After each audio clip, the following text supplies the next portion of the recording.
Hey guys, welcome back to the channel. So ಇನ್ನೇನು ಒಂದು ವಾರ ಆದ್ಮೇಲೆ ನಮಗೆ summer slam premium live event ನೋಡೋದಕ್ಕೆ ಸಿಗುತ್ತೆ.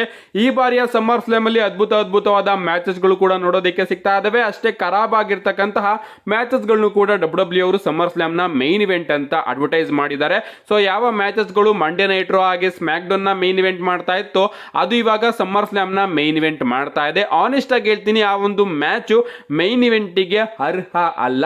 ಆದ್ರೂ ಕೂಡ ಈ ಬಾರಿಯ ಸಮ್ಮರ್ ಸ್ಲಾಮ್ ಅಲ್ಲಿ ಇರ್ತಕ್ಕಂತಹ ದೊಡ್ಡ ಪ್ರಶ್ನೆ ಏನಪ್ಪಾ ಅಂದ್ರೆ, tribal chief Roman Reigns summer slam ಅಲ್ಲಿ ರಿಟರ್ನ್ ಆಗ್ತಾರೋ ಇಲ್ವೋ ಅಂತ. ಇದ್ರ ಬಗ್ಗೆ ನಾನು ತುಂಬಾ ವಿಡಿಯೋಗಳಲ್ಲಿ ತಿಳಿಸಿದ್ದೀನಿ, ಅಪ್ಡೇಟ್ಗಳು ತುಂಬಾ ಬರ್ತಾ ಇದೆ. ರೋಮನ್ ರೈನ್ಸ್ ಅವರು ಫೈನಲಿ ರಿಟರ್ನ್ ಆಗ್ತಾರೆ ಅಂತ. ಬಟ್ ನನಗೆ ಯಾಕೋ ನಂಬಿಕೆನೆ ಬರ್ತಾ ಇಲ್ಲ. ಸೊ ಈ ಒಂದು ಫೈನಲ್ ವಿಡಿಯೋದಲ್ಲಿ ನಾನು ನನ್ನ ಪ್ರಕಾರ ರೋಮನ್ ರೈನ್ಸ್ ಅವರು ಸಮ್ಮರ್ ಸ್ಲಾಮ್ ಅಲ್ಲಿ ರಿಟರ್ನ್ ಆಗ್ತಾರೋ ಇಲ್ವೋ ಅನ್ನೋದ್ರ ಬಗ್ಗೆ ಒಂದು ಕನ್ಕ್ಲೂಷನ್ ನ ಕೊಡ್ತೀನಿ. ಇನ್ ಮುಂದೆ ಅಪ್ಡೇಟ್ ಬಗ್ಗೆ ತಿಳಿಸ್ಕೊ ಹೋಗ್ತೀನಿ. ಬಟ್ ನನ್ನ ಪ್ರಕಾರ ಈ ಒಂದು ವಿಡಿಯೋದಲ್ಲಿ ರೋಮನ್ ರೈನ್ಸ್ ಅವರು ಫೈನಲಿ ರಿಟರ್ನ್ ಆಗ್ತಾರಾ ಇಲ್ವೋ ಅನ್ನೋದ್ರ ಬಗ್ಗೆ ತಿಳಿಸ್ಕೊಡ್ತೀನಿ. ಗೈಸ್, ರಿಟರ್ನ್ ಆಗೋ ಚಾನ್ಸಸ್ಗಳು ಕೂಡ ಇದೆ, ನಾನು ಅದನ್ನ ಕಡೆಗಣಿಸ್ತಾ ಇಲ್ಲ.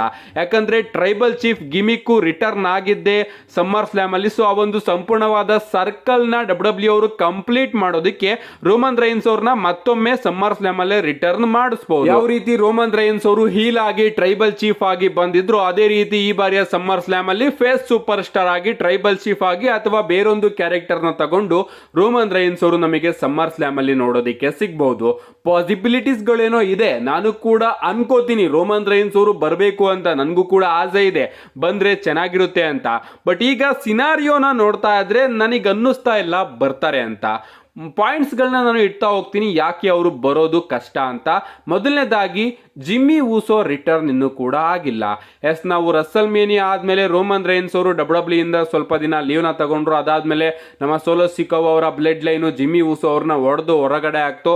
ಅಂಡ್ ಇದಾದ್ಮೇಲೆ ಪಾಲ್ ಎಮಿನ್ ಅವ್ರನ್ನು ಕೂಡ ಹೊಡೆದು ನಮ್ಮ ಸೋಲೋ ಸಿಕೋವ್ ಅವರ ಬ್ಲಡ್ ಲೈನು ಹೊರಗಡೆ ಆಗ್ತು. ಅಂಡ್ ಅದಾಗಿಂದ ಸ್ಟೋರಿಗಳು ಬರೋದಕ್ಕೆ ಶುರು ಆಯ್ತು. ಮೊದಲು ಜಿಮ್ಮಿ ಊಸೋ ಅವರು ಬರ್ತಾರೆ, ಅಂಡ್ ಅದಾದ್ಮೇಲೆ ಅವರು ಜೇ ಊಸೋ ಅವರ ಜೊತೆ ಸೇರ್ಕೋತಾರೆ. ಅಂಡ್ ಇವರಿಬ್ರು ಸೇರ್ಕೊಂಡು ಬ್ಲಡ್ ಲೈನ್ ವಿರುದ್ಧ ಹೋರಾಡ್ತಾರೆ. ಅಂಡ್ ಆಗ ಇವರಿಬ್ರು ಬ್ಲಡ್ ಲೈನ್ ವಿರುದ್ಧ ಹೋರಾಡೋದಕ್ಕೆ ಆಗಲ್ವಲ್ಲ, ಆಗ ಫೈನಲಿ ರೋಮನ್ ರೈನ್ಸ್ ಅವರ ರಿಟರ್ನ್ ಆಗ್ಬೋದು ಅಂತ. ಸೊ ಇನ್ನೂ ಕೂಡ ಜಿಮ್ಮಿ ಊಸೋ ಅವರ ರಿಟರ್ನ್ ಆಗಿಲ್ಲ. ಇದೊಂದು ಕಾರಣದಿಂದ ನನಗೆ ಸಮ್ಮರ್ ಸ್ಲಾಮ್ ಅಲ್ಲಿ ರೋಮನ್ ರೈನ್ಸ್ ಅವರ ರಿಟರ್ನ್ ಆಗೋದಿಲ್ಲ ಅಂತ ಅನ್ಸುತ್ತೆ. ಈಗ ರೋಮನ್ ರೈನ್ಸ್ ಅವ್ರ ಏನಾದ್ರು ಮೊದಲು ನಮಗೆ ಸಮ್ಮರ್ ಸ್ಲಾಮ್ ಅಲ್ಲಿ ರಿಟರ್ನ್ ಆದ್ರು ಅಂತಾನೆ ಅನ್ಕೊಳ್ಳಿ, ಅದಾದ್ಮೇಲೆ ಜಿಮ್ಮಿ ಊಸೋ ಅವರು ಬಂದ್ರು ಅಂತಾನೆ ಅನ್ಕೊಳ್ಳಿ. ಯಾರು ಜಾಸ್ತಿ ಪವರ್ಫುಲ್ ಅಂತ ಅನ್ನಿಸ್ತಾರೆ? ಇದೇನ್ ಗುರು, ರೋಮನ್ ರೈನ್ಸ್ ಅವರು ಬಂದಿದ್ದಾರೆ ಅಂಡ್ ಅದಾದ್ಮೇಲೆ ಜಿಮ್ಮಿ ಊಸೋ ಅವರು ಬರ್ತಾ ಇದ್ದಾರೆ, ಸೊ ಜಿಮ್ಮಿ ಊಸೋ ಅವರು ಎಲ್ಲರಿಗಿಂತ ಜಾಸ್ತಿ ಪವರ್ಫುಲ್ ಅಂತ ನಮಗೆ ಯೋಚನೆ ಶುರು ಆಗುತ್ತೆ. ಯಾಕಂದ್ರೆ ಎಂಡಿಂಗಿಗೆ ಬರಬೇಕಾಗಿದ್ದು ರೋಮನ್ ರೈನ್ಸ್ ಅವರೇ ಈ ಒಂದು ಟ್ರೈಬಲ್ ಚೀಫ್. ಸೊ ಈ ರೀತಿ ಸ್ಟೋರಿನ ಡಬ್ಲ್ಯೂ ಅವರು ಮಾಡೋದಿಲ್ಲ ಅಂತ ಅನ್ಕೋತೀನಿ. ಮೊದಲು ರೋಮನ್ ರೈನ್ಸ್ ಅವರ ಜೊತೆ ಇರ್ತಕ್ಕಂತಹ ಬ್ಲಡ್ ಲೈನ್ ನ ಬಾಕಿ ಮೆಂಬರ್ಸ್ಗಳು ಅಸೆಂಬಲ್ ಆಗಬಹುದು. ಸಮ್ಮರ್ ಸ್ಲಾಮ್ ಅಲ್ಲಿ ಜಿಮ್ಮಿ ಊಸೋ ಅವರು ಬರಬಹುದು. ಅಂಡ್ ಅದಾದ್ಮೇಲೆ ರೋಮನ್ ರೈನ್ಸ್ ಅವರ ಎಂಟ್ರಿ ಫೈನಲ್ ಆಗಿ ನಮಗೆ ನೋಡೋದಿಕ್ಕೆ ಸಿಗಬಹುದು. ಯಾಕಂದ್ರೆ ಫೈನಲ್ ಆಗಿ ಬಂದ್ರೆ ಓಕೆ, ಬಾಸ್ ರಿಟರ್ನ್ ಆಗಿದ್ದಾರೆ ಅನ್ನೋ ಒಂದು ರೀತಿ ಡಬ್ಲ್ಯೂ ಅವರು ತೋರಿಸಬಹುದು. ಯಾಕಂದ್ರೆ ಮೊದಲೇ ರೋಮನ್ ರೈನ್ಸ್ ಅವರು ಬಂದು ಅದಾದ್ಮೇಲೆ ಜಿಮ್ಮಿ ಊಸೋ ಅವರು ಬಂದ್ರೆ, ರೋಮನ್ ರೈನ್ಸ್ ಅವರು ಮೊದಲು ಬಂದು ಜಿಮ್ಮಿ ಊಸೋ ಅವರು ಆಮೇಲೆ ಬಂದಿದ್ದಾರಲ್ಲ ಅನ್ನೋ ಒಂದು ಪ್ರಶ್ನೆ ನಮ್ಮ ಎಲ್ಲರಲ್ಲೂ ಕೂಡ ಉಂಟಾಗುತ್ತೆ. ಸೊ ಇದು ನನ್ನ ಮೊದಲ ಪಾಯಿಂಟ್. ಎರಡನೇ ಪಾಯಿಂಟ್ ಏನಪ್ಪಾ ಅಂದ್ರೆ, ಸಮ್ಮರ್ ಸ್ಲಾಮು ಈಗಾಗಲೇ ಮುಂದಿನ ವಾರ ನಮಗೆ ನೋಡೋದಿಕ್ಕೆ ಸಿಗ್ತಾ ಇದೆ. ಸಮ್ಮರ್ ಸ್ಲಾಮ್ ಅಲ್ಲಿ ರೋಮನ್ ರೈನ್ಸ್ ಅವರು ರಿಟರ್ನ್ ಆಗ್ತಾರೆ. ರೋಮನ್ ರೈನ್ಸ್ ಅವರು ರಿಟರ್ನ್ ಆದ ಕೂಡಲೇ ಸೋಲೋ ಸಿಕೋವ್ ಅವರ ಮೇಲೇನೆ ಅಟ್ಯಾಕ್ ಕೂಡ ಮಾಡ್ತಾರೆ. ಅಥವಾ ಡಬ್ಲ್ಯೂ ಅವರು ಇಲ್ಲಿ ಒಂದು ಟ್ವಿಸ್ಟ್ ನ ಕೂಡ ತಂದಿಟ್ಟು ನಮ್ಮ ರೋಮನ್ ರೈನ್ಸ್ ಅವರು ಸೋಲೋ ಸಿಕೋವ್ ಅವರ ಮೇಲೆ ಅಟ್ಯಾಕ್ ಮಾಡ್ದಲೆ ಸೋಲೋ ಸಿಕೋವ್ ಅವರಿಗೆ ಚಾಂಪಿಯನ್ಶಿಪ್ ನ ಗೆಲ್ಸೋದ್ರಲ್ಲಿ ಹೆಲ್ಪ್ ಕೂಡ ಮಾಡಬಹುದು. ಯಾಕಂದ್ರೆ ರೋಮನ್ ರೈನ್ಸ್ ಅವರು ಹೇಳಿರೋ ಪ್ರಕಾರ ನಾನಾದ್ಮೇಲೆ ನೆಕ್ಸ್ಟ್ ಟ್ರೈಬಲ್ ಚೀಫ್ ನೀನೇ ಅಂತ ಸೋಲೋ ಸಿಕೋವ್ ಅವರಿಗೆ ಹೇಳಿದ್ದಾರೆ.